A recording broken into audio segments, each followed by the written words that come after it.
মিয়া গাড়ী ৰখাই ধন দাবী কৰাও আমি আমাৰ হাতত প্ৰমাণ আছে। বিভিন্ন অনুষ্ঠান প্ৰতিষ্ঠানৰ পৰা পইচা দাবী কৰাও আমাৰ লগত প্ৰমাণ আছে। পূৰ্বতে বৰপথাৰ এখন হোটেলত চিংৰাত তাৰ ভৰাই এনেকৈ পইচা ডিমাণ্ড কৰিছিলে 30,000 টকা। বিডিঅ' অফিচৰ এজন উচ্চ পদস্থ বিষয়াক 50,000 দাবী উত্থাপন কৰিছিলে আৰু প্ৰেম লাকৰাই 20,000 টকা গুগল পে'ৰ জৰিয়তে জয়ন্ত গগৈ একাউণ্টত তেখেতে ট্ৰান্সফাৰ কৰি দিছিলে। পোনপ্ৰথমে টাইম ছাত্ৰ সন্থা সৰুপথাৰ সমজিলা সমিতিৰ তৰফৰ পৰা আপোনালোক সকলোকে সাংবাদিক আমাৰ দাদাসকললৈ মোৰ তৰফৰ পৰা বা আমাৰ সমজিলা সমিতিৰ তৰফৰ পৰা বৈপ্লৱিক অভিনন্দন জ্ঞাপন কৰিছোঁ। এখন এজাহাৰ আমি হাতত আহিছে। যোনজন অভিযোগকাৰী এফলেম লাকৰা আৰু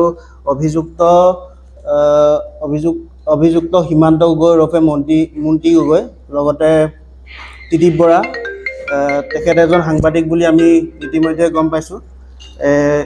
এই দুজন ব্যক্তিয়ে বিডিঅ' অফিচৰ এজন উচ্চ পদস্থ বিষয়াক 50,000 দাবী উত্থাপন কৰিছিলে আৰু সেই দাবীত সেই এফলেম লাকৰাই 20,000 টকা গুগল পে'ৰ জৰিয়তে জয়ন্ত গগৈ একাউণ্টত তেখেতে ট্ৰান্সফাৰ কৰি দিছিলে। আমাৰ মন্ত্ৰী ওৰফে সীমান্ত গগৈ আৰু আমাৰ সাংবাদিক এজন ত্ৰিদীপ বৰা।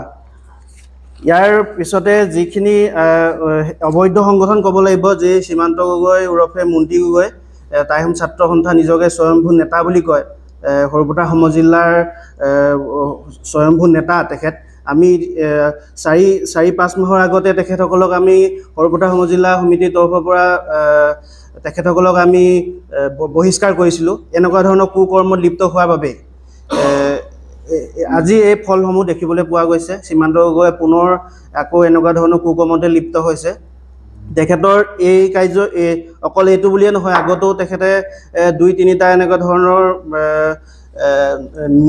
মিয়া গাড়ী ৰখাই ধন দাবী কৰাও আমি আমাৰ হাতত প্ৰমাণ আছে। লগতে বিভিন্ন অনুষ্ঠান প্ৰতিষ্ঠানৰ পৰা পইচা দাবী কৰাও আমাৰ লগত প্ৰমাণ আছে। বিভিন্ন ধৰণৰ কুকৰ্মত লিপ্ত এই সীমান্ত গগৈ। সেয়েহে আমি ধনশিৰি সৰুপথাৰ সমজিলা প্ৰশাসনক অনুৰোধ জনাইছোঁ যাতে 24 ঘণ্টা ইতিমধ্যেতো উকলি গৈছে। যদি এই 24 ঘণ্টা উকলি যোৱাৰ পিছতো যদি ব্যক্তিজনক কৰায়ত্ব নকৰে বা উচিত শাস্তি প্ৰদান নকৰে তেতিয়াহ'লে আমি সৰুপথাৰ সমজিলা সমিতিয়ে জংগী আন্দোলন কৰিবলৈ বাধ্য হ'ম। যোৱা 4-5 মাহৰ আগতেই এই যোনজন অবৈধ সংগঠন বুলি কৈছোঁ টাইম ছাত্ৰ সন্থা সৰুপথাৰ সমজিলা সেইকাৰণে গোট বুলিয়ে কৈছোঁ, এই শাখা গোটটোৰ মুখ্য উপদেষ্টা বুলি আছে পৱনজ্যোতি গগৈ। তেখেত সৰুপথাৰ ব্লক ডেভেলপমেণ্ট অফিচতেই তেখেতে অভিযন্তা পদত আছে। আৰু এই কেছটো যে যোনটো ওলাইছে 50,000 যোনটো দাবী কৰিছে ব্লকৰ এজন কৰ্মচাৰীয়ে হয়, চৰকাৰী কৰ্মচাৰী। আমি অনুমান কৰিছোঁ যে এই মুখ্য উপদেষ্টাজনেই এই কেছটোৰ সন্দৰ্ভত তেখেতে সীমান্ত গগৈৰ লগতে সমিতিখনক উচতনি জগাই তথ্যসমূহ দি এই 50,000 টকাটো দাবী কৰিবলৈ তেখেতেই আমাৰ অনুমান হয় এই পৱনজ্যোতি গগৈয়ে উচতাইছে বুলি আমি অনুমান কৰিব পাৰিছোঁ। আৰু কিছুমান তথ্য আমাৰ হাতত আছে। আমি এতিয়া আমাৰ ওচৰত কল ৰেকৰ্ডিং এটা আছে, আমি আমাৰ হাতত আছে, আপোনালোকক দিম। বৰপথাৰ যোনখন বেকাৰী আছে, বৰপথাৰ বেকাৰী বুলি কয়, সেই বৰপথাৰ বেকাৰীৰ পৰা 3 লাখ টকা ডিমাণ্ড কৰিছিলে। 3 লাখৰ ঠাইত 60,000 টকা কোনোবা এজন ব্যক্তিৰ একাউণ্টত দিছে। সেইটো প্ৰমাণ আমাৰ হাতত এতিয়া বৰ্তমানলৈকে আহি পোৱা নাই, আমি নিশ্চয় আপোনালোকক দিম। আৰু লগতে যোনজন অবৈধ সংগঠনৰ সেই সভাপতিজন যোনজন আছে দেৱজিৎ কোঁৱৰ পূৰ্বতে বৰপথাৰ এখন হোটেলত চিংৰাত তাৰ ভৰাই এনেকৈ পইচা ডিমাণ্ড কৰিছিলে 30,000 টকা। তাৰে 10,000 টকা এই একাউণ্টত 10,000 টকা তেখেতসকলে লৈছে। 10,000 টকা গুগল পে'ৰ জৰিয়তে এই 10,000 টকাটো দেৱজিৎ কোঁৱৰে লৈছিলে। এই এনেকুৱা ধৰণৰ কুকৰ্মত লিপ্ত হোৱাৰ বাবে আমি আমাৰ সংগঠনৰ পৰা বহিষ্কাৰ কৰিছিলোঁ। আৰু তেখেতসকলে সেই বহিষ্কাৰ নামানি নিজে এটা গোট খুলি এতিয়া আহোম জনগোষ্ঠীটোক এটা বিপথে পৰিচালিত কৰিবলৈ আৰু টাই আহোম ছাত্ৰ সন্থাটোক এটা নিম্ন মানদণ্ডৰ এটা সংগঠন কৰিবলৈ তেখেতসকলে চেষ্টা কৰিছে। আৰু সৰুপথাৰ সমজিল্লাবাসী আহোম জনগোষ্ঠী সমূহ ৰাইজক মই এটাই অনুৰোধ কৰিম যাতে এনেকুৱা ধৰণৰ ব্যক্তিসকলৰ পৰা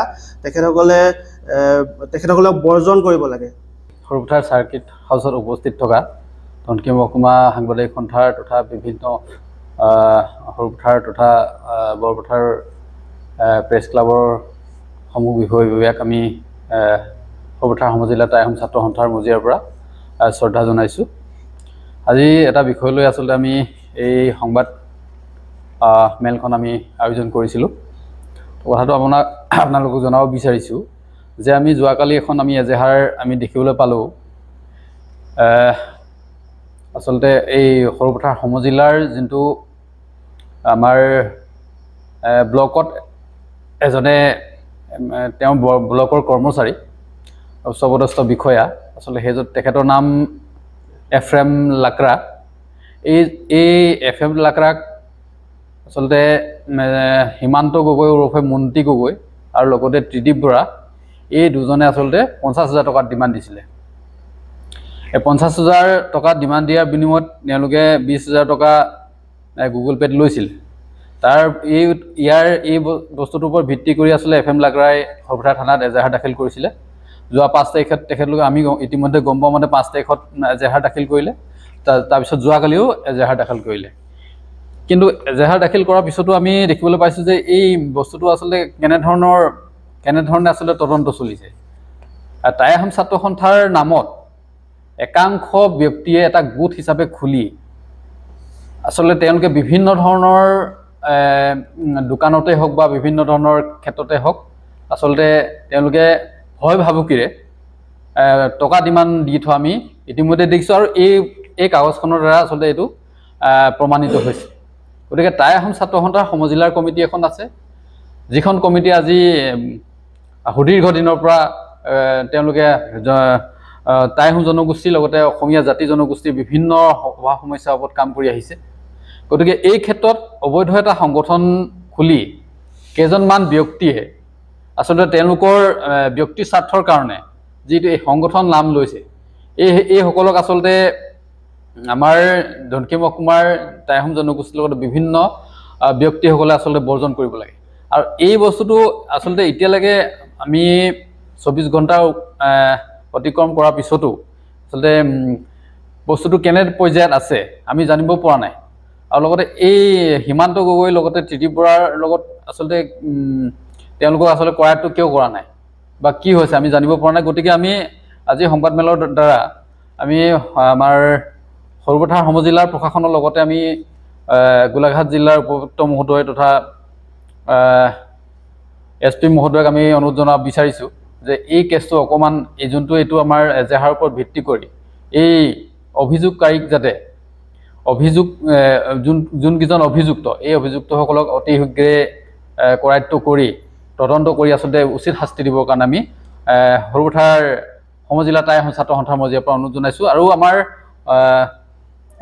এই চেগতে আমাৰ সৰুপথাৰ সমজিল্লাৰ অন্তৰ্গত টাই আহোম জনগোষ্ঠীৰ আমাৰ জনসাধাৰণক এটা কথা ক'ব বিচাৰিছোঁ, এই এনেধৰণৰ ব্যক্তিৰ দ্বাৰা যাতে আমাৰ টাই আহোম জনগোষ্ঠী ৰাইজক আচলতে বিপথে পৰিচালনা নকৰে, তাৰ বাবে আমাৰ টাই আহোম জনগোষ্ঠী আমাৰ জনসাধাৰণ আচলতে মানে তেখেতলোকক আচলতে এই কথা জনাব বিচাৰিছোঁ। আৰু এই সংগঠনটোত আমাৰ টাই আহোম জনগোষ্ঠীৰ বিভিন্ন যুৱক যুৱতীসকল তেওঁলোকে বিভিন্ন প্ৰলোভন দি আচলতে আনিছিলে, সেইসকলে যাতে এই অবৈধ সংগঠনটো ত্যাগ কৰে তাৰ বাবে আমি অনুৰোধ জনাইছোঁ।